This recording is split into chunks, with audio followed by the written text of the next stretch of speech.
My name is Elizabeth, and I was still wearing black from my grandmother's funeral when I saw the moving truck in front of her house.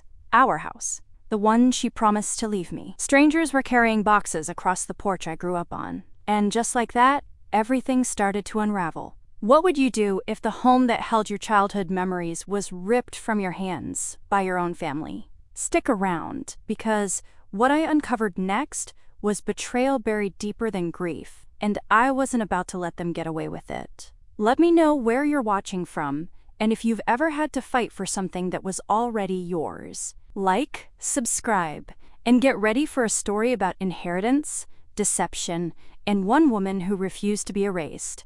The air still smelled like lilies from the funeral. I could barely breathe. I hadn't even unpacked my suitcase when I stopped by Grandma June's house to check on things. Her hydrangeas were in full bloom, and the porch swing creaked gently in the breeze like it always did, like it didn't know everything had changed. But then I saw the truck. Two men unloading beige boxes. One marked bathroom, another Denise's closet. "Excuse me?" I called out, stepping over the curb in my funeral flats. "What are you doing here?" The taller man glanced at a clipboard. "Moving delivery for Mr. and Mrs. Lyman. They just closed on the place last week." I felt my mouth go dry. "No, there's been a mistake. This house," I tried to steady my voice, "this house was left to me." He looked at me like I was the one who was lost. "Lady, I just moved stuff. You might want to check with the owners." My grandmother's house. The blue-shuttered, two-story colonial, where I learned to bake cookies, where I cried on the staircase after my first heartbreak. The home where she used to press my hand and say, "One day, this will all be yours, Elizabeth." And now, strangers were unloading throw pillows into the living room. I backed away and sat on the porch steps across the street, dialing numbers with shaking hands. First Mom, voicemail, then Dad, straight to voicemail. Then my older brother, Craig. He answered on the third ring.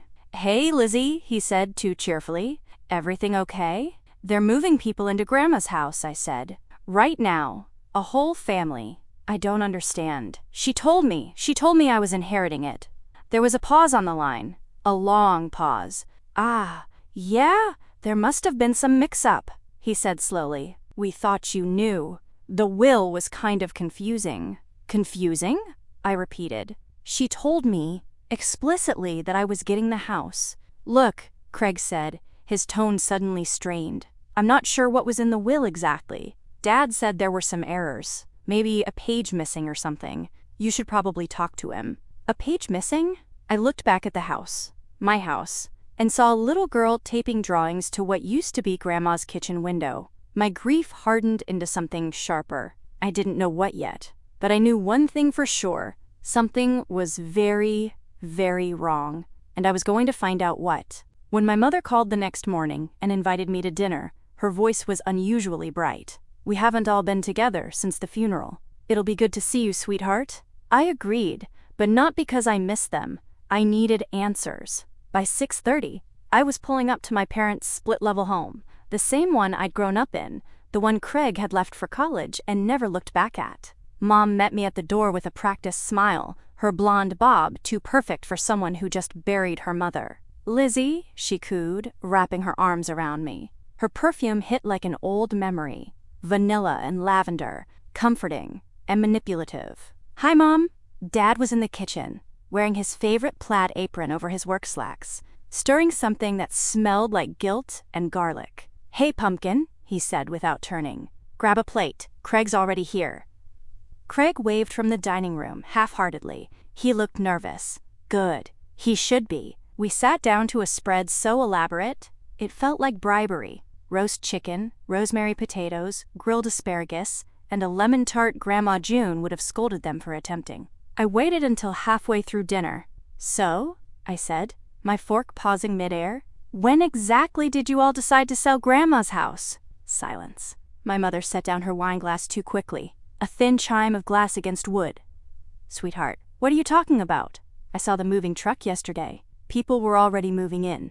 The neighbor said the house was sold last week." Dad cleared his throat. "There must have been some confusion with the will. It happens." Craig jumped in. "Yeah, wills can be messy. Maybe the lawyer got something wrong?" I stared at them, one by one. Do not gaslight me. Elizabeth, she told me over and over again, the house was mine. She said she made sure of it. Mom gave a practiced sigh, folding her hands like a politician at a press conference. There was a mix-up. When we read the will, your name wasn't listed as a beneficiary for the house. We assumed she must have changed her mind. No one thought to ask?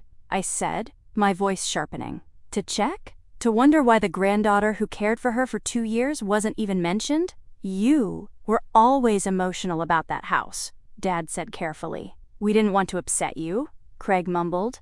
It's not like you were around when the paperwork was finalized. That was the moment I understood. They were circling me like a lion with a thorn in its paw. Not because they were worried, because they didn't think I'd have the guts to roar. I want to see the will, I said. It's handled, Mom replied too quickly. And we already sold the house. To who? Some couple from out of state? Cash offer. Fast closing. Of course. Greed moves quickly. I stood up, pushing my chair back so hard it scraped the floor. I'm going to my lawyer, and if there's a shred of proof that house was mine, I will burn every lie you've built to the ground. Dad looked like he wanted to say something. An apology, maybe, but Craig beat him to it. Come on, Lizzie. You're making this bigger than it is. Grandma's gone. Let it go. I walked out without another word. As I pulled away from their driveway, my hands trembled on the steering wheel. But not from fear, from clarity. They thought I'd grieve quietly. They thought I'd crumble under their explanations, their smirks, their shared secrets. But they forgot something. I was June Walker's granddaughter, and she didn't raise a woman who lets herself be stolen from. 2 days passed before my lawyer called. I'd barely slept. My thoughts looped like static. Voices from the dinner, the slam of my chair against hardwood, the echo of my grandmother's voice saying, "This house will be yours, darling. Promise me you'll protect it." I had kept that promise. Or tried to. The call came mid-morning. I was sitting on my apartment floor, surrounded by coffee mugs and open notebooks, searching through every shred of legal mail I'd ever ignored. When my phone lit up with Marcia Carver, attorney, my heart stopped. "Elizabeth?" came her calm, measured voice. "I've reviewed your grandmother's will." I sat up straighter. And, well, the primary will names your father as the executor. It lists your parents and your brother as beneficiaries. No mention of you in the body text. My chest sank. "However," she added, and I heard the shift in her voice, "there's a codicil." "A what?" "An amendment, handwritten, dated, and witnessed, attached at the very back. It names you, and only you, as the sole heir to the property at 116 Riverside Lane." I stopped breathing. Marcia continued, "It's valid, and very clear." "But then, why did they say I wasn't listed?" "I'll be honest," she said, her voice turning steely. "They either didn't read the back page, or they pretended not to. Either way, they proceeded with the sale unlawfully." My stomach flipped. "So what now?" "I'll file an injunction with the county to pause any further transaction on the deed. But you'll need more than my word to reclaim the property. You'll need hard proof the sale wasn't just an oversight. You need to show they knew and ignored the codicil." A pause. "And Elizabeth," she added softly, "you'll need to be ready for a fight." I hung up, the wind knocked out of me. They knew. They had to. There was no way my father, the man who reads fine print on parking signs, missed a signed codicil in the very back of a legal document. And if that was true, this wasn't carelessness. It was theft, the kind that wore family faces and used soft voices. I drove straight to the records office that afternoon, adrenaline steadying my hands. I needed to confirm what Marcia said, see it with my own eyes. The clerk, a woman named Tasha with sharp eyeliner and an unflinching gaze, scanned my paperwork. "Power of attorney transfer signed 2 weeks before the sale," she said, squinting at the screen. "Initiated by Robert Walker." "That's your father?" "Yes." Tasha tilted her head. "Interesting. This signature? It's off." My breath caught. Off? Digitally submitted. No witness notary stamp. If your grandmother was of sound mind, she should have signed this in person, with a witness. You said she had a will? I nodded, my pulse thudding. With a codicil. Tasha leaned in. You might want to get a forensic review on that signature. Because this looks like a forgery. She printed a copy, sliding it across the desk. I stared at the name in shaky script, Junie Walker, next to a date that made my skin crawl. 2 days after Grandma's last hospital visit, when I was the only one by her side. When she couldn't even hold a pen without my help. A chill crawled up my spine. My father forged her name. He stole my inheritance with a few keystrokes. And my family sat around a dinner table, smiling over chicken and wine, pretending it was all a mix-up. Not anymore. I walked out of the records office with the document in my hands, the truth in my bones, and a storm rising behind my eyes. They didn't just underestimate me, they erased me. And I was done being polite about it. It was a Wednesday, one of those days where the clouds hang low like even the sky wants to eavesdrop. I called my father that morning, and for once he answered on the first ring. Dad, I'm coming over, I said, voice steady. We need to talk, all of us. There was a pause, just long enough for me to imagine the flicker of dread behind his silence. All right, he said finally. 7 o'clock. When I pulled into their driveway that evening, I saw Craig's car already there. My mother's silhouette moved behind the front curtain, a wine glass already in hand. The family summit had begun without me. I entered without knocking. They were all in the living room. Mom on the couch, Craig perched on the armrest, Dad standing behind her like a man ready to deliver bad news. I stayed by the doorway, not ready to sit. I went to the county records office, I began. No pleasantries, no slow build. My father blinked. Why would you? I saw the power of attorney document, the one you submitted to authorize the sale. He didn't speak, but my mother set down her glass with a clink. I also spoke with a records clerk. She pointed out something interesting, that the signature you submitted from Grandma was digital and unverifiable. Still, no one spoke, so I said it. You forged her signature. Dad ran a hand down his face. Elizabeth, you forged her name on a document that gave you control over property that wasn't yours. That's fraud. My mother crossed her arms. Don't be dramatic. It wasn't like that. I laughed, a bitter sound that didn't feel like mine. What was it like then? We were trying to help, she said, her voice rising. You've been emotional since the funeral. You wouldn't have been able to handle the upkeep on that house. You're barely keeping your apartment. I didn't ask for your help, I shot back. And you didn't offer it. You stole from me. From Grandma. Craig finally chimed in, shifting uncomfortably. Lizzie, let's just calm down. We didn't know about the back page. She showed it to me, I interrupted. Before she passed, I helped her draft that codicil. I watched her sign it. That got their attention. You knew? Dad asked, eyes narrowing. Yes, and so did her attorney. You all chose not to mention that page because it didn't benefit you, because it named me and only me. A long, taut silence fell over the room. Finally, my father said, we did what we thought was best for the family. There it was, the royal we, the unspoken pact. My voice dropped. No, you did what was best for yourselves. My mother tried again. You're young, Lizzie. Houses are a burden. Taxes, repairs. Don't, I cut her off. Don't stand there and pretend this was about my well-being. This was about money, about control. I stepped forward, pulling the copy from my bag. I have the signed codicil. I have the county record. And I have an attorney filing a formal motion to freeze any further transaction. My father's face drained of color. You'll ruin us, he whispered. You already did, I said. You just thought I wouldn't fight back. They looked stunned, not just because of what I was saying, but because I was saying it at all. The daughter who used to keep the peace. The granddaughter who brought tea to every hospital bed. The girl they thought would fold. I'm reclaiming what was mine, I said, voice low. And if that means dragging this family through court, so be it. I turned toward the door. You have one chance to make this right. Tell the truth. Admit what you did, or I'll let the judge decide. As I left, I heard my mother whisper, you really are your grandmother's girl. And for the first time in weeks, I smiled. Yes, I was. 3 days after that confrontation, I got a voicemail. Hi, is this Elizabeth Walker? My name's Jeremy Voss. I'm a real estate agent. Was handling the listing for your grandmother's house. I think we need to talk. My breath caught. I played it again to be sure I'd heard him right. He didn't sound like a man trying to sell me something. He sounded like someone carrying a secret. We met at a small cafe near the courthouse. Jeremy was in his early 40s, all soft lines and nervous glances, fidgeting with the lid of his coffee. I shouldn't be doing this, he said before I even sat down, but I've been losing sleep over it. I leaned in.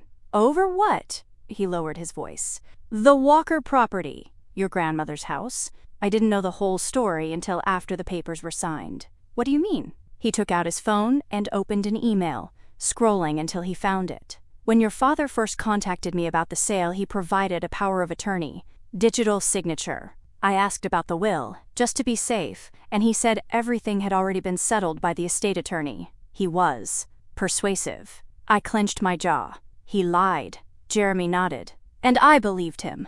I'm ashamed to admit that now. But what really got to me? He scrolled to another email and turned the screen toward me. Was this? It was a scanned letter. Grandma June's handwriting, dated 3 weeks before her death. To whom it may concern, it began.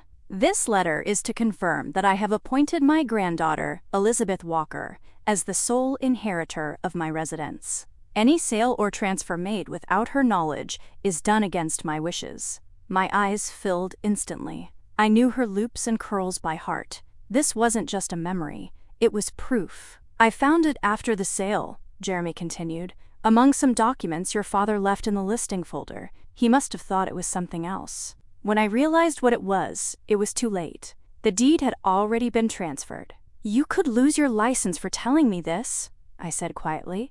I know, he said, but I had to. What they did was wrong, and if it helps, I'm willing to testify to that. About the forged signature, the rushed sale, all of it. I was stunned. Why? Because I knew June, he said simply. I helped her refinance once, years ago. She was sharp, kind, proud of you. She told me once you'd take care of that house when she was gone.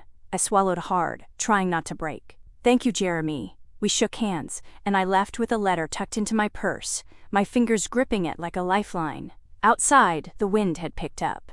I pulled my coat tighter and stared at the courthouse across the street. They'd lied. They'd manipulated documents. They'd counted on silence and shame to keep me in place. But now I had a witness. I had June's words in ink, and the law was listening. The letter from Jeremy Voss had barely cooled in my hands when my phone lit up with an unknown number. I hesitated before answering. Some part of me already sensed this call wasn't coming from a stranger. Elizabeth? The voice was male, gentle, familiar in a vague, unsettling way. This is Alan Pierce. I believe I'm the one who bought your grandmother's home. My throat tightened. Yes? I think we should talk, he said. Can you meet me at the house? This evening, if you're available? I wanted to say no. I wanted to scream that he was trespassing on sacred ground. But something in his tone made me pause. It wasn't defensive. It was uncertain.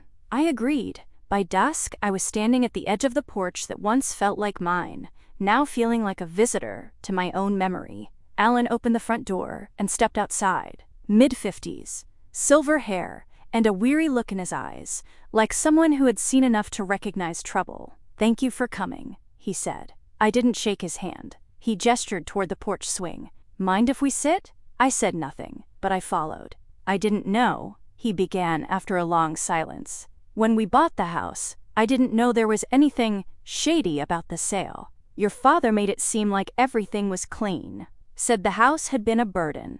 I swallowed the bile that rose. Did he tell you my grandmother left it to me? No, not once. He said she passed suddenly, and he needed to move quickly for tax reasons. My wife and I didn't question it. We'd been looking for a home closer to town. It felt like a good deal. You've got kids? I asked, nodding toward the crayon drawings in the window. Just one. My niece. She lives with us now. I stared at the swing chain, watching it sway. Alan continued. Your lawyer sent over the injunction this morning.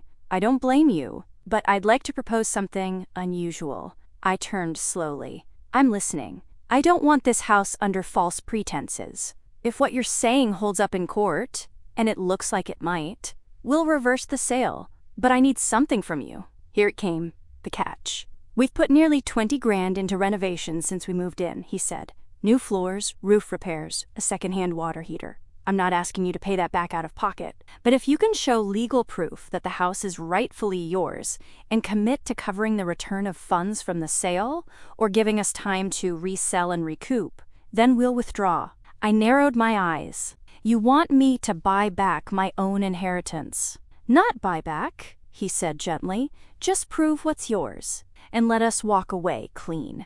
I could feel the twist of injustice crawl down my spine, but unlike my family, Alan wasn't playing games. He hadn't lied to me. He wasn't pretending to care. This wasn't personal. It was transactional. I stood, staring through the living room window into the home I once knew by heart, where the furniture had changed, but the bones were still mine. I'll get the proof, I said. Sooner than you think, Alan nodded. I hope you do. No offense, but this house doesn't feel like ours. It feels borrowed. For the first time, I looked at him not as the man who took my home, but as another unwilling piece in my father's scheme. When I walked back to my car that night, I wasn't angry, I was focused. Because now the clock was ticking, and someone, me, had to show the world that a house stolen in silence could be reclaimed with truth. The next attack didn't come through lawyers or letters. It came through whispers.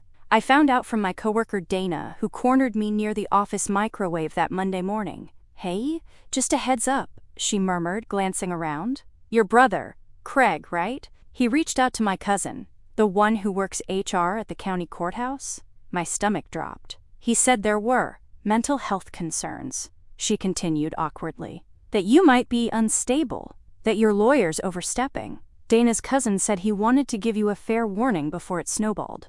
I stood frozen, coffee cup in hand. He said I was unstable? Dana nodded, her expression equal parts anger and pity, and that you'd had episodes in the past that made you a risk to yourself and others. Elizabeth, I'm sorry. I wasn't. Not exactly. I wasn't shocked either. This was textbook Craig. He always liked to twist the knife quietly, the kind of betrayal you didn't notice until it was too late. But this was more than petty sabotage. This was character assassination. And if it reached court, it could cast doubt on everything. My claim, my credibility, my right to the house. It wasn't just underhanded. It was strategic. That night, I went straight to Marcia, my lawyer. He's leaking private mental health info, I said, barely keeping the panic from my voice. Or at least, pretending to. This could ruin everything. Marcia frowned. Has he accessed any of your records? No, but he's saying I'm unstable, that I've had breakdowns. She leaned forward. Have you? I hesitated. I've seen a therapist. Years ago, after a bad breakup. Nothing serious. Nothing that would legally impact my claim. But still, Marcia nodded slowly. All right, we're going to need documentation. Proof that you've been in treatment and functioning, employment letters, therapy notes, anything that shows stability and continuity. I felt myself clench. Is this really what it takes? To prove I'm sane enough to own a home that was legally left to me? Marcia looked me dead in the eye. It shouldn't be. But right now, they're playing dirty. If we want the judge to see through it, we need to be cleaner than they are. So I dug. I reached out to Dr. Lorraine Hale, my former therapist, and requested a formal letter. She remembered me well, knew I'd only come in a few dozen times, mostly for anxiety that stemmed from, ironically, family stress. You're one of the most grounded clients I ever had, she said on the phone. This is outrageous. Within 48 hours, I had the letter. Stable, high-functioning.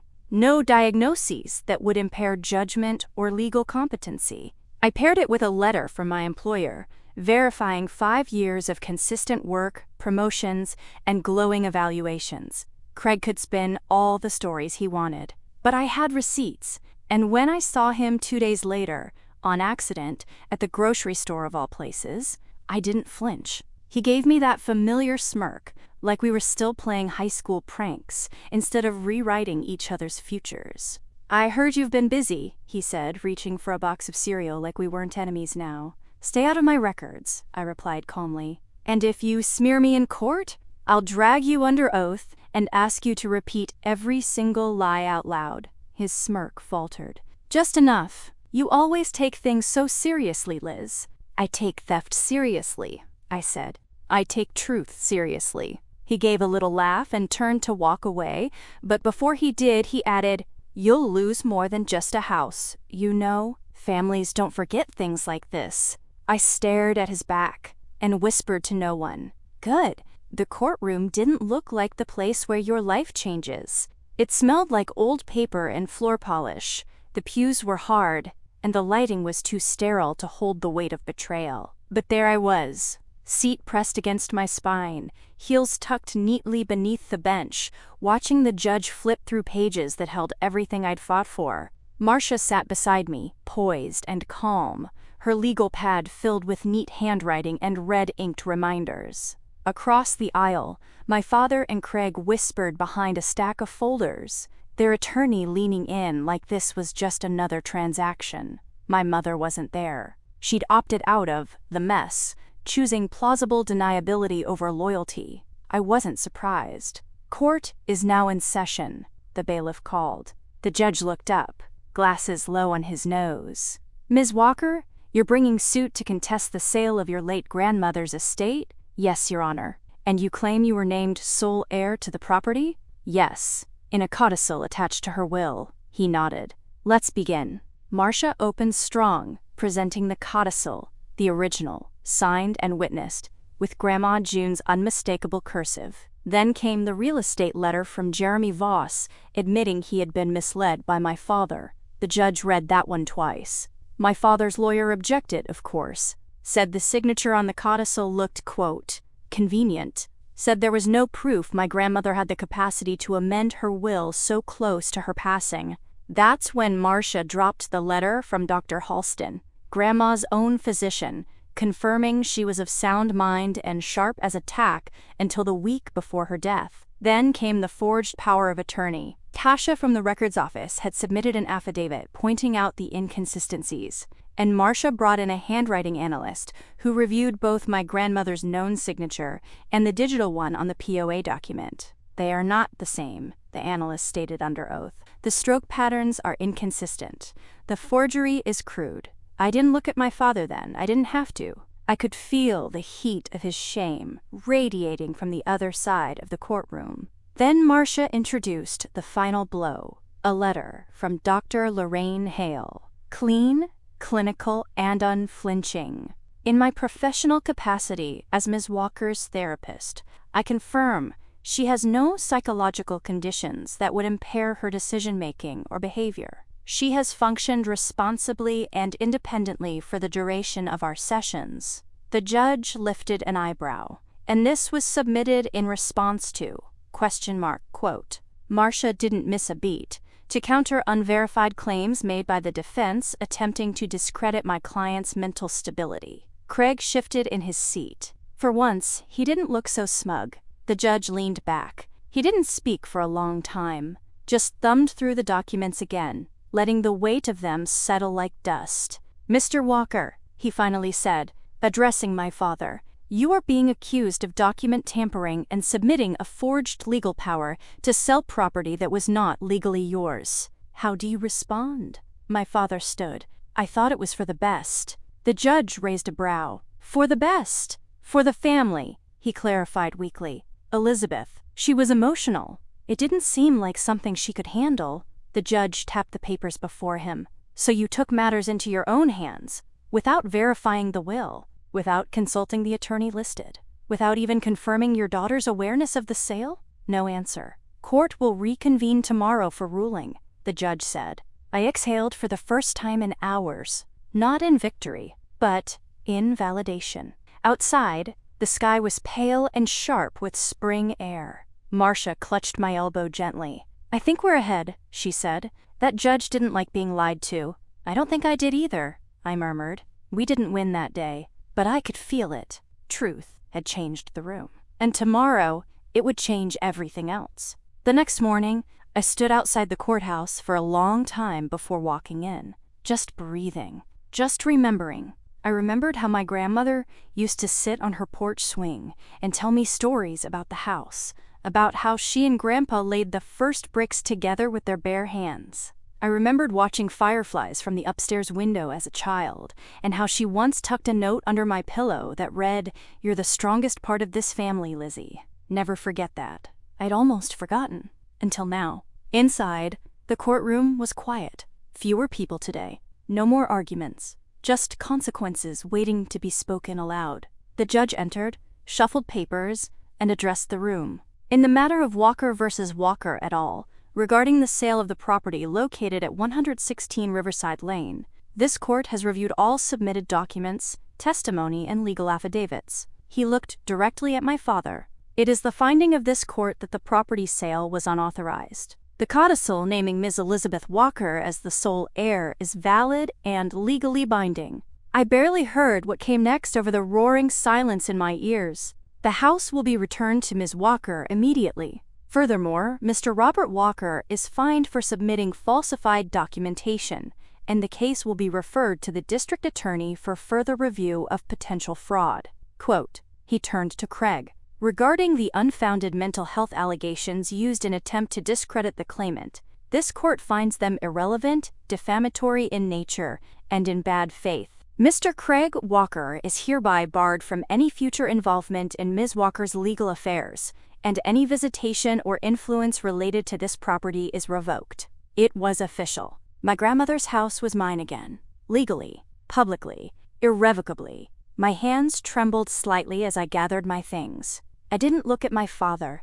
I didn't need to. He was pale and stiff, his world quietly collapsing in on itself.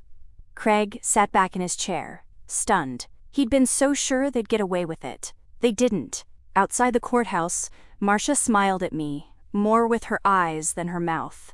"You did it," she said. "No," I said softly. "Grandma did. I just reminded them." We stood for a moment in silence, the wind blowing through the spring trees. And then Marcia left, and I stood alone on the steps, looking back one last time at the courthouse. I wasn't the same woman who walked in there weeks ago, and I would never be again. Later that evening, I received a single envelope slipped under my apartment door, my father's handwriting on the front. No postage, no return address, just my name. Inside was a short note. "I'm sorry. I lost myself somewhere in all of this. I hope one day you can forgive me. Love, Dad." I didn't cry. I didn't write back. Some wounds you don't rush to heal. Some apologies arrive long after the damage is done, but part of me hoped he meant it. Not for me, for himself. The day I walked back into Grandma June's house as its rightful owner, it was raining. Soft, steady rain, the kind that makes everything feel like a memory. I stood on the porch, key in hand, heart thudding, not with fear, but reverence.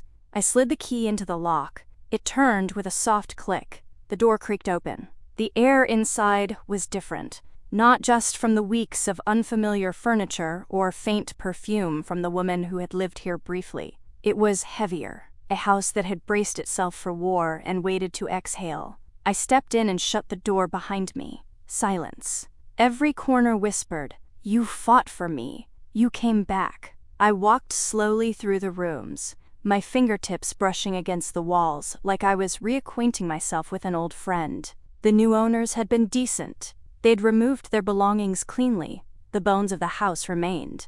I stood in the kitchen, where Grandma and I used to peel apples for pie. The living room, where she taught me to play bridge, sipping sweet tea with a lemon slice floating at the top. The hallway, where her cane used to echo against the floor when she walked in the mornings. I moved methodically, window by window, light switch by light switch, reclaiming. In the upstairs bedroom, the one that had been hers, I sat on the edge of the bed frame she left behind. The mattress was gone, but I could still feel her presence. I let my hand rest, where hers used to clutch the knit blanket she'd made as a teenager. "I did it, Grandma," I whispered. "I didn't let them erase me." Outside, thunder rolled faintly, but the walls stood firm. Later that evening, I lit a candle on the mantel. Not for grief, for gratitude. And then I opened the windows. Let the air shift. Let the house breathe again. There were no celebration banners, no champagne bottles, no one clapping me on the back for a legal victory. And that was fine. This wasn't a celebration. This was a resurrection. The house was mine again. But more importantly, I was. That night, I lay on the hardwood floor with a sleeping bag and a pillow, surrounded by echoes. There was no television, no music, no distraction. Just the stillness of finally being seen. For so long, I'd been told I was too emotional, too sensitive, too much. I'd started to believe it, started to shrink in rooms filled with people who shared my blood, but not my values. But this house, it never once asked me to be less. It had just waited, quietly, faithfully, until I came back with keys in hand, scars on my heart, and a name no one could take from me again. Spring turned to summer slowly that year, as if the universe wanted to give me time to settle. The house needed work, cosmetic things mostly. A crack in the kitchen tile, a stubborn faucet in the guest bathroom, garden beds that had been overtaken by weeds. But I didn't mind. Every task was a way to write myself into the bones of the place. This time, not as a guest or a ghost, but as its steward. A few kind neighbors dropped by when they noticed the lights were on again. Mrs. Daniels from next door brought over muffins. "Your grandmother would be proud," she said, her voice catching. Jeremy Voss visited once, not as a realtor, but as a friend. He handed me a small potted plant. "For your porch," he said. "Welcome home." I placed it beside the swing and watered it every morning. My father never contacted me again. The apology letter remained folded inside a kitchen drawer. I read it once more on a quiet Sunday, but the ache didn't return this time, only a kind of numb understanding. He made his choice, and now I had made mine. Craig sent one email weeks later. A single sentence, "Guess you got what you wanted." I never replied, because it wasn't about getting what I wanted. It was about protecting what was promised. As I settled into the rhythm of living alone again, I started therapy sessions back up with Dr. Hale, not to defend myself this time, but to heal, to talk about grief that went beyond the legal victories, about what it meant to be betrayed by people who once rocked you to sleep and called you their own.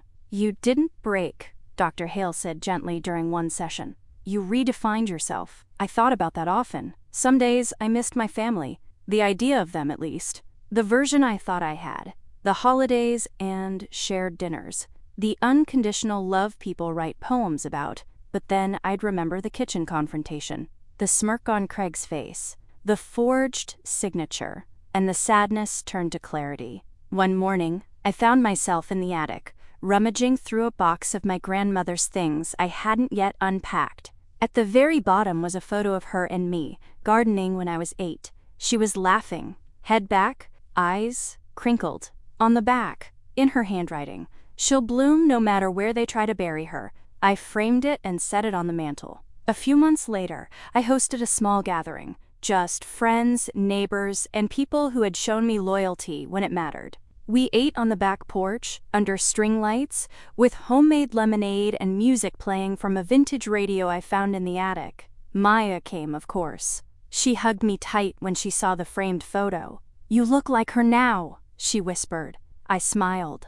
I hope I act like her too. And in that moment, surrounded by warmth and light, and people who didn't ask me to shrink, I realized something simple and profound. Sometimes, your real family isn't the one you were born into. It's the one you choose, the one who sees you, not as an asset or a liability or an emotional inconvenience, but as someone worth standing beside. Grandma June left me a house, but what she really gave me was the blueprint for something bigger, a life built not on obligation, but on truth, not on blood, but on belonging. And that is a kind of inheritance no one can steal. If you've ever had to fight for what was already yours, or walk away from people who wouldn't see your worth, tell me in the comments.